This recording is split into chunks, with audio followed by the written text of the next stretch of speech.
situation. So, all day I've been torturing myself with this conversation. I'm like, this is your first TEDx. You prepared the wrong presentation. You did not make a beautiful structure. Well, not yet. You have not saved an ecosystem yet. You have not constructed this beautiful fishnet structure in Philadelphia yet. But I still stuck until the end because I did the PowerPoint already. And once you do a PowerPoint, you don't go back, right? You just have to show it. So I'm Sandra, and I'm a medical doctor winding down a PEPFAR as a PEPFAR program manager for CDC, and I'm going back to my roots, which is medicine. And I opened a small health consultancy agency in Jamaica, and I'm going to try to make people healthier. And I say try because that's not easy. Do you think it's easy to make people healthy? No, it's not. Some people don't even want to get healthy. They're like, hey, I'm going out with a blast. If that means that I'm going out at 10 a.m., as Eric might say, then that's when I'm going to go out. So that's a horrible picture, I know, but it's the only one that I had with a stethoscope around my neck to show you that I'm like a real doctor. So I'm going to show you a better one without hair. Moving right along. So when you come to a health consultation, I spend about an hour and I talk and I listen, after a beautiful welcome, because you want them to feel like they've come to the right place, right? I mean, they've just paid a bunch of money, right? And you want them to know, listen, we welcome you and your money. But more than ever, when you leave here, we hope you'll get value for that money. So we talk about your medical history, your social history, family, professional history, your sexual history, and I want to know everything about you, because we know that health is more than just the lack of disease, right? It's much bigger. So then come the recommendations: lifestyle changes, a fancy nutritional plan. I drop a few supplements in there depending on what the patient wants. We talk about stress reduction, self-esteem builder, right? Medicinal needs, what you need or what you have been taking. And I make a few referrals depending on what I may not solve. Just not a lot. Joking. Joking. So inevitably, after this long, fantastic package of recommendations, 99% of my patients will ask, where's the pill, doc?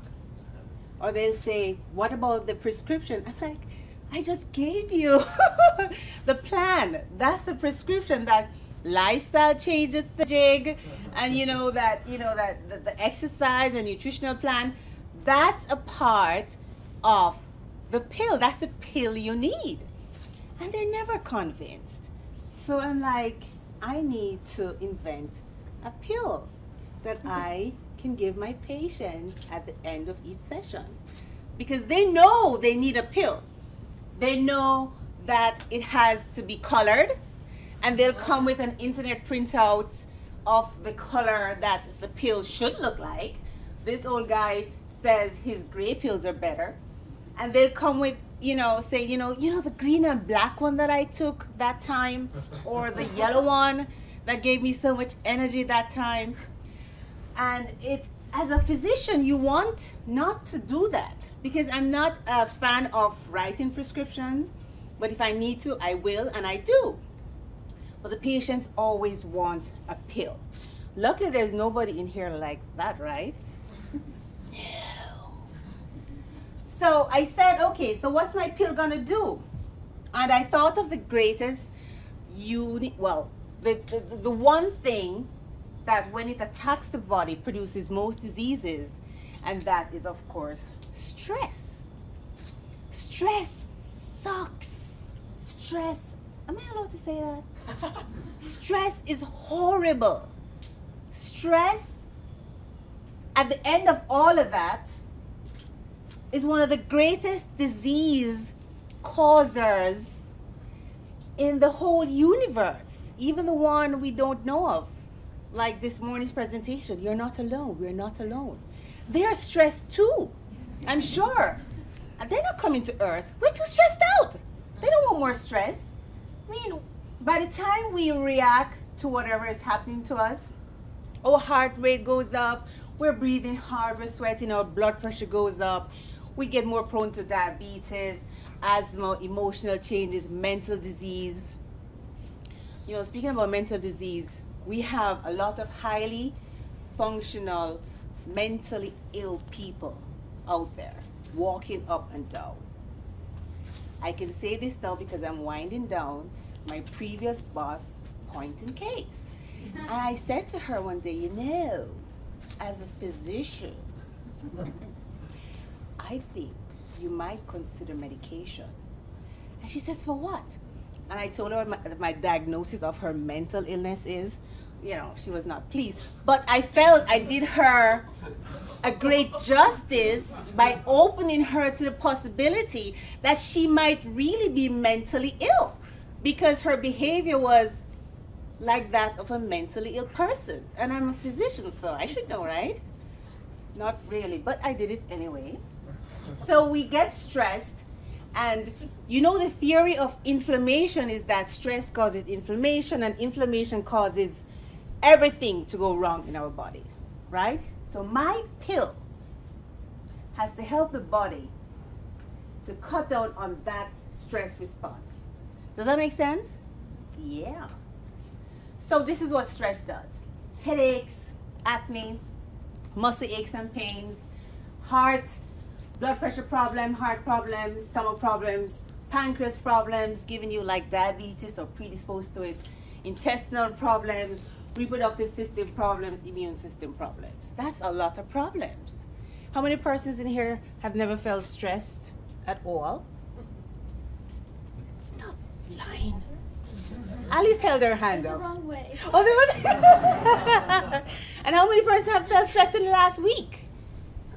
All of us. All of us. It's nuts. But I want to let you know that that's where it is.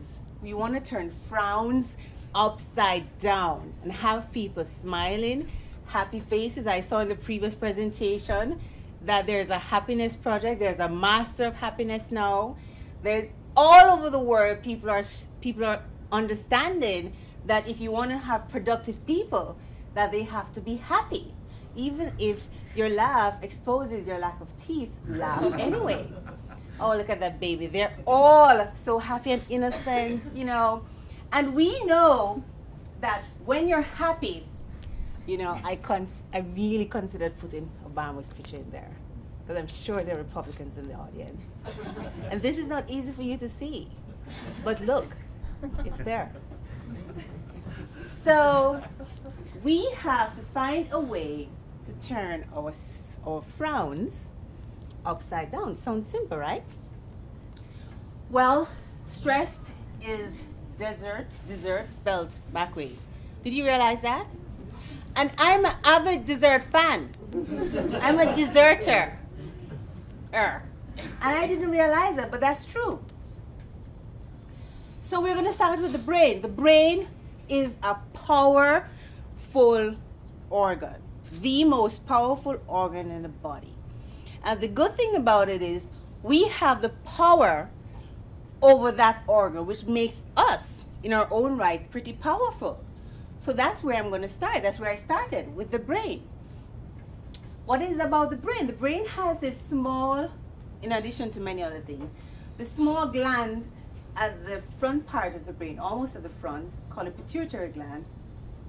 And it secretes a hormone that we all know about, which is one of the most powerful fighter of inflammation and the stress response in the body.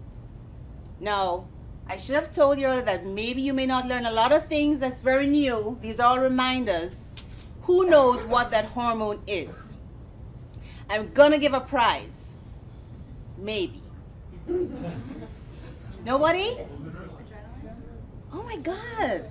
Adrenaline is your biggest stress hormone. That's not correct. Endorphins. Thank you. Endorphins. We all know what endorphins are, right? Do you know? I couldn't define it for you, but What does it do? What do endorphins do? What do you think they do? They kill pain. Help. That's a part of it. Stress to create It's a part of it too. It makes you feel good. Make you feel good. It makes you feel good.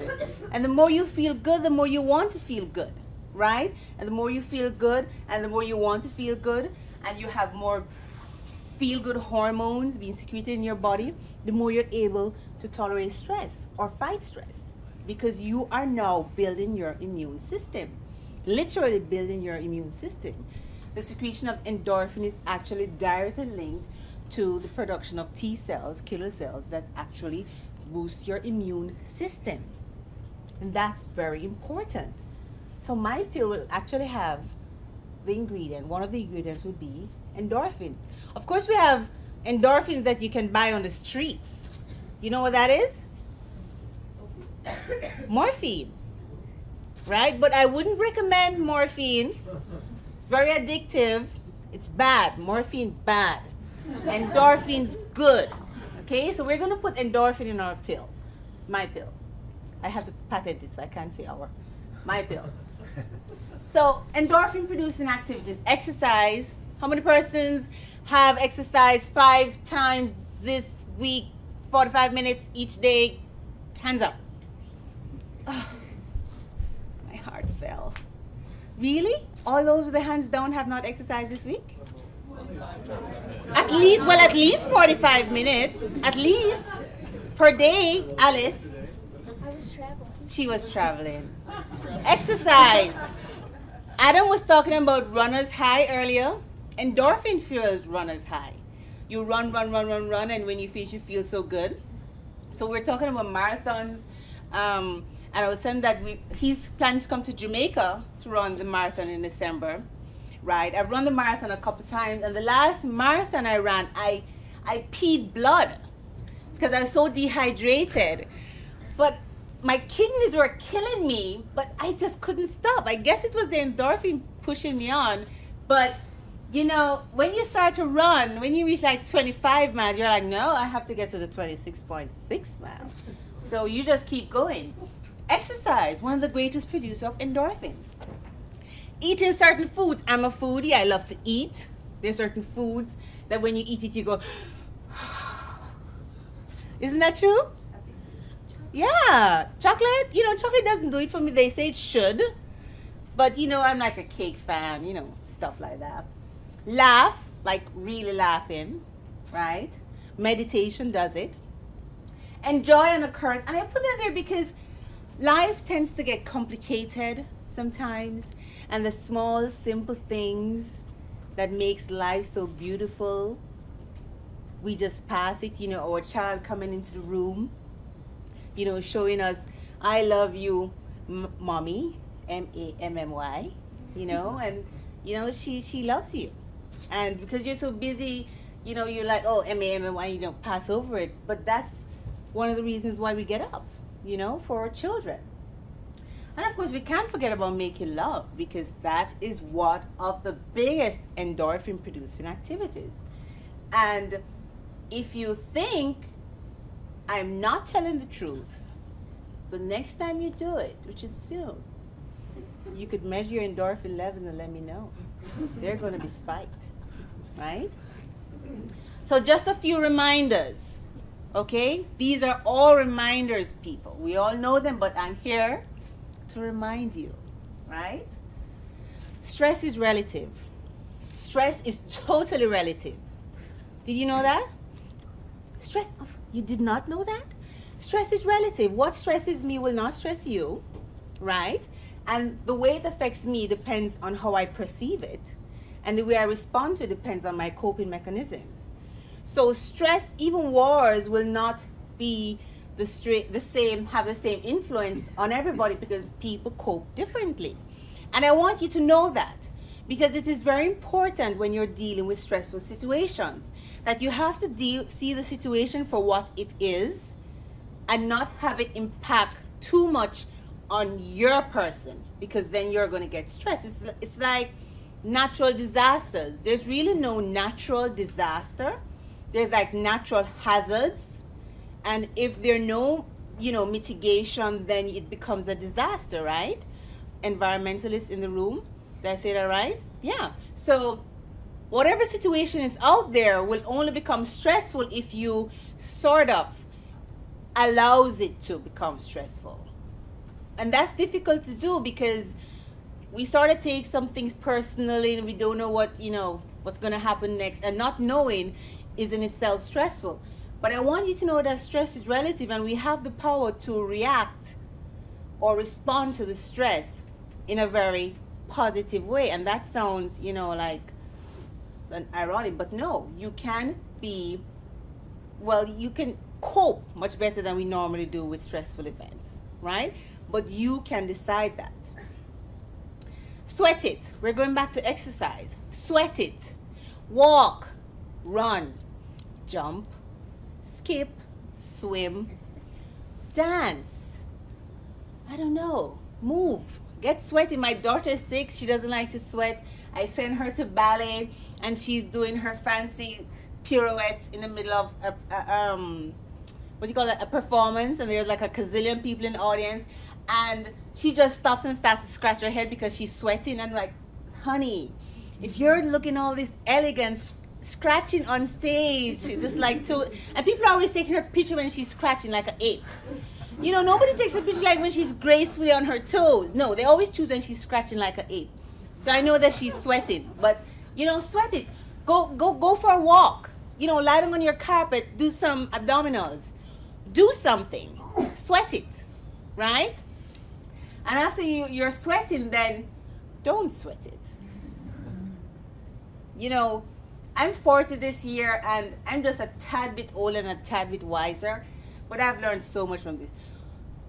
Don't sweat it. I swear to you, don't sweat it. It is not worth it. You're going to have so many situations that's going to be coming at you.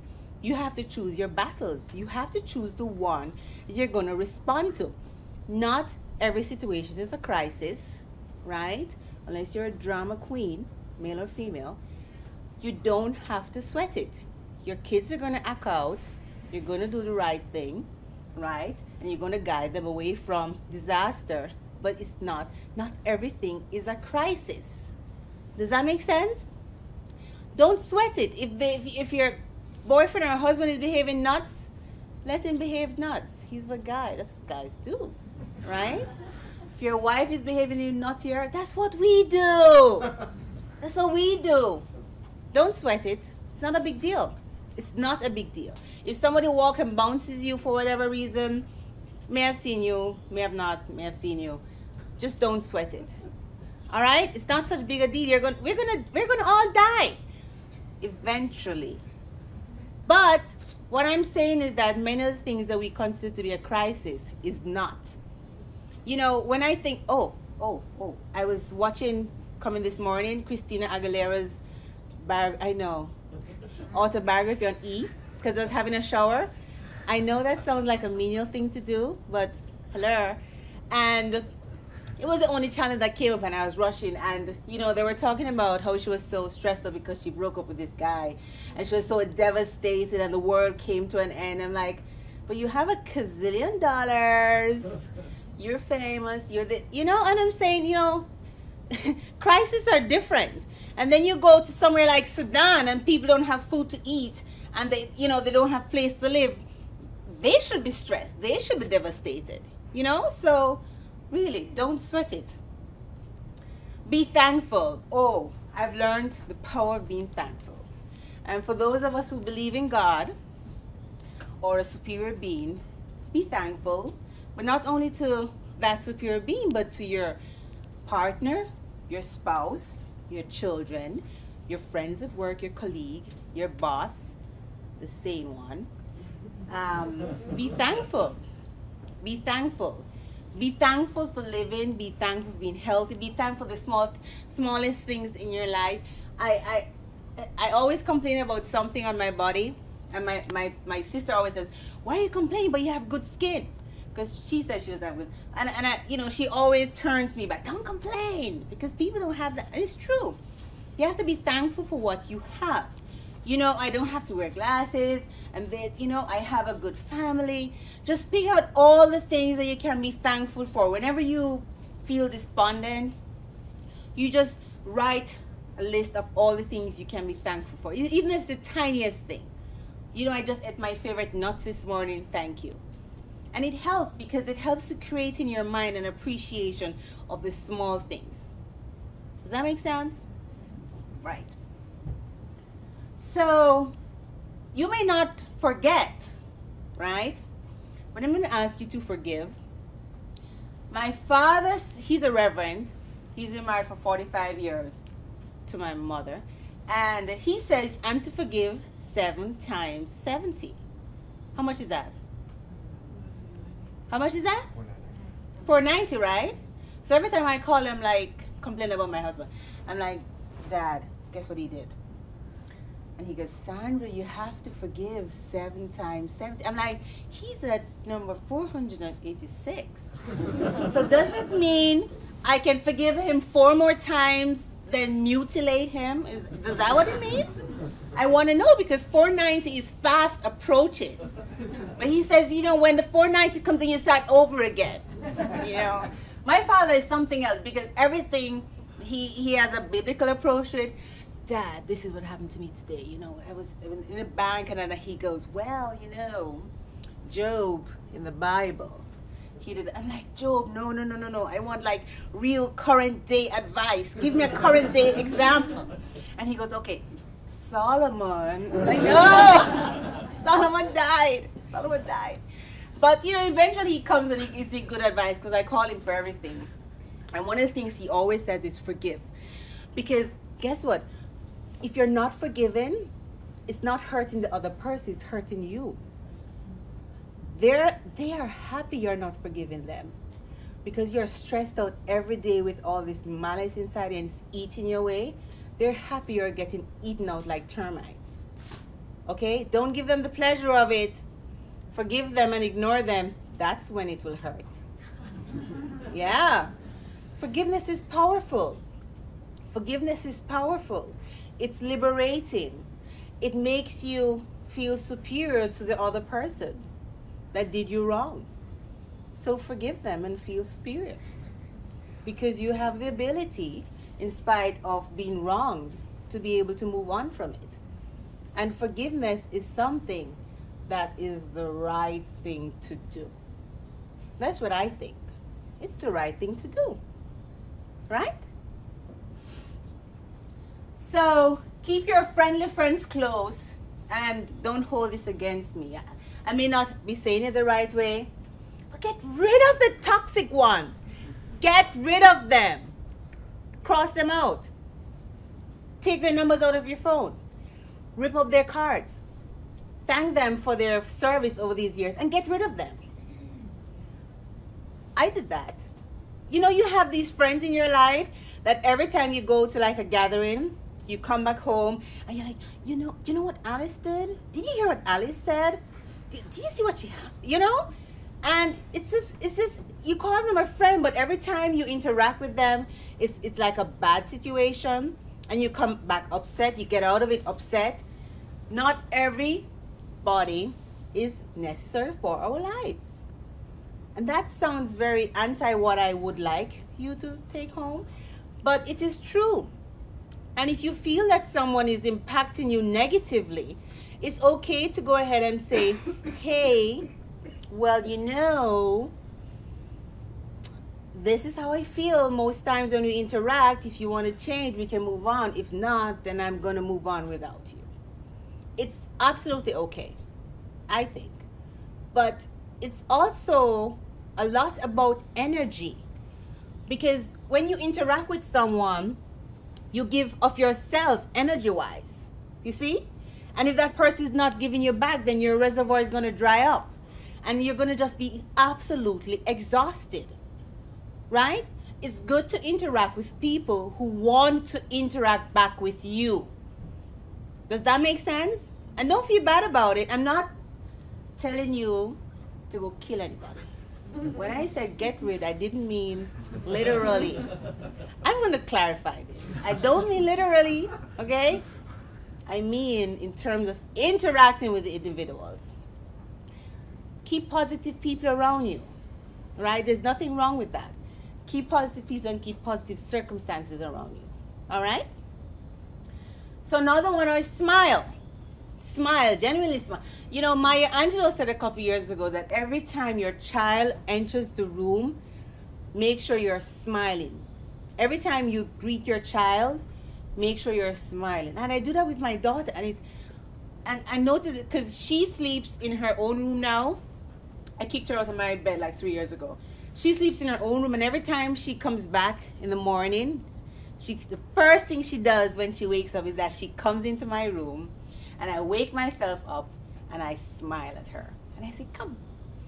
I know she loves that. She looks forward to that every morning.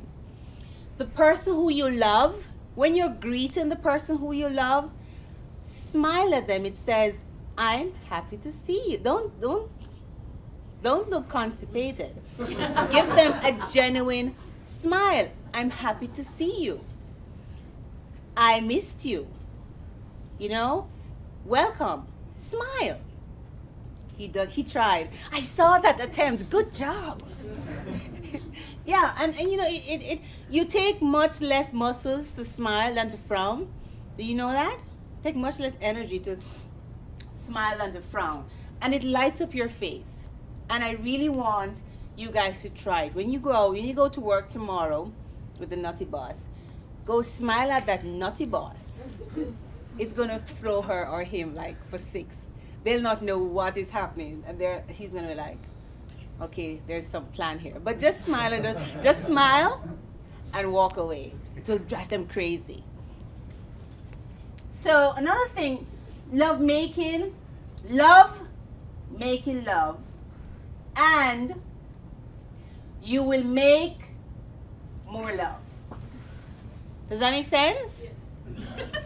It's my nicest sounding version of the more sex you have, the more sex you get.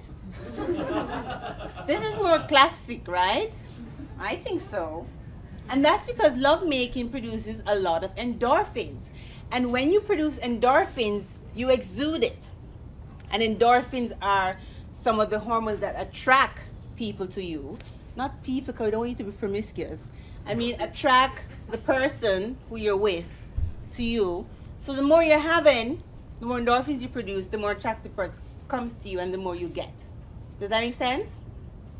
If you stop, your endorphin aura will go away, and so the less of it you have, the less you will get. Does that make sense? You're grinning. What are you thinking? Yeah, it's true. It's true. And for all of you married people, as the research, us married people, I've been married for 17 years, that have not done it in a month, go dust off your lingerie and your sexy boxers, call him or her up and make the appointment. Because in this busy world, we have to make appointments to do it, right? Make the appointment, people. Now. Do it now.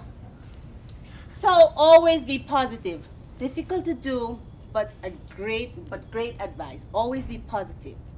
Always be positive. I mean, I'm not saying absolute positive. Oh, one leg is chopped off. Oh, but I still have another one. Okay. But positivity generates positivity, you know? And I always say to people, if you don't have something nice to say, don't speak. You know, do not speak. Do not gossip. Be positive always. The cup is always half full. Always look at it that way.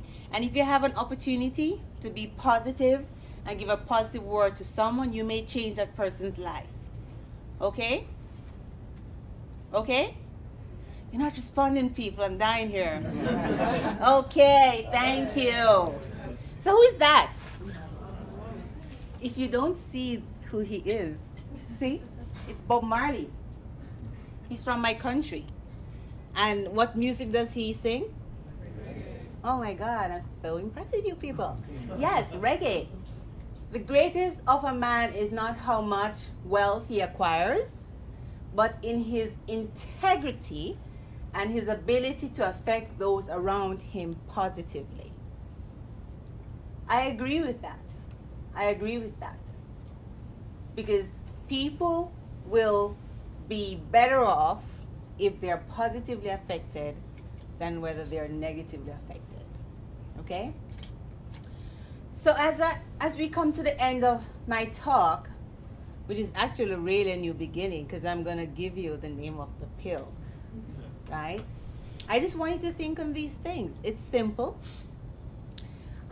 It's just reminders, but I just want you to know that I wish for you long and lovely, healthy, a long and lovely, healthy life. And I want you to know that happiness is not an easy thing for some people to grasp, but it is always in reach. So just reach out and get it, right? Reach out and get it. So that's it. That's the pill I'm going to make, the happy pill. Thank you.